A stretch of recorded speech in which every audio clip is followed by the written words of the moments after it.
Hi, it's Tom here from FDS, and with this year's games well and truly kicking off, with some play in the woods and some good old-fashioned winter mud, I thought it was a good time to introduce this.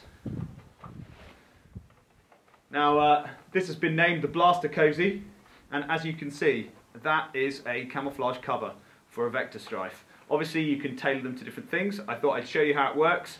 And this is an idea I've been looking at for quite some time.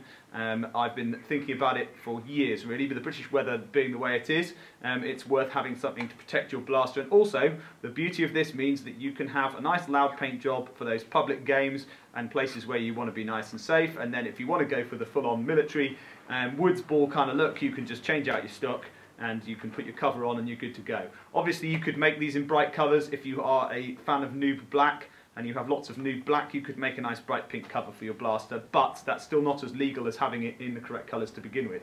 So first of all, we'll look at how it works. Now, it's made from 1000D Cordura. I think this was just a Flecton offcut that I had, and I've been using it to make other things. As you can see, there are a number of flaps, and I'll go over how those work. At the moment, I've got the sight on the top rail, and you can see that the flap is folded forwards there to allow the sight to come onto the top rail. And what you can do is that you can move that and you can change the configuration. So if we remove the sight, so you can see there's the top rail, and then the flap is just retained with Velcro, and it sits like that over the top rail, and that now completely protects the vulnerable areas of the blaster for water entry. If it's a damp day, you can now keep water off your magazines and it will go off your motors. It will also protect your blaster from damp ingress through the jam door. And if you I've got a handed jam door flap, so I can still just lift this flap here. I'll get a good angle of that.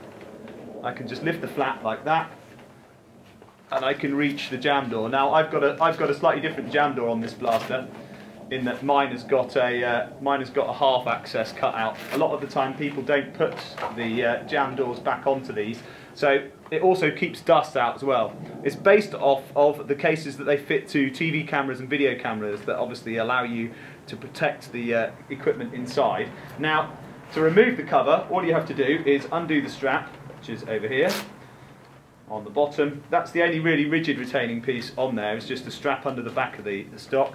Then take the tape off, take the front tape off, and then that cover just lifts off. And then underneath, there you go, you've got your usual nice bright toy colours. Obviously this kit's in black, but if you have a nice orange one, and you can then go take your cover and go and play woods ball.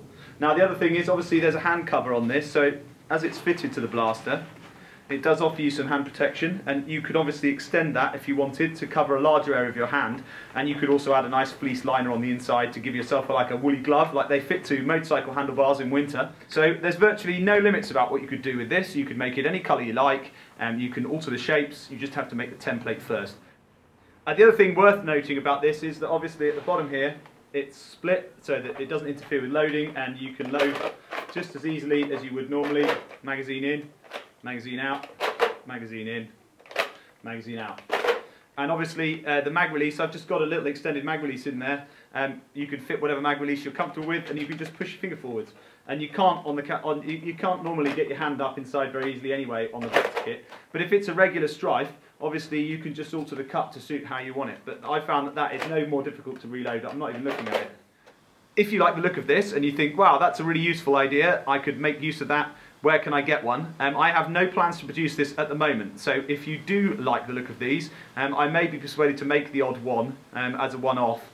So do contact me via email, or I might sell the design to a tactical gear manufacturer. So if you're a tactical gear maker and you want to produce these, then do get in contact with me and we can talk about getting the design passed over to you. I'm not looking for vast sums of money. I'm not a profiteering type of guy. I just like to see this become a production item simply because I think it's cool. So if you're interested in that, then do get hold of me, and if you know someone who's handy with a sewing machine, then you can just get them to make you one, and all you'd have to buy would be the materials, and literally all you need for this is 1000D Cordura, preferably PU backed, of choice, camouflage, bright colours, whatever you want. If you want pink camo, that's fine, go with pink camo, and then you just need some hook and loop for making the flaps, and you just need to template it out. So it's not a vastly complicated design to make. So have fun with that, and Happy New Year.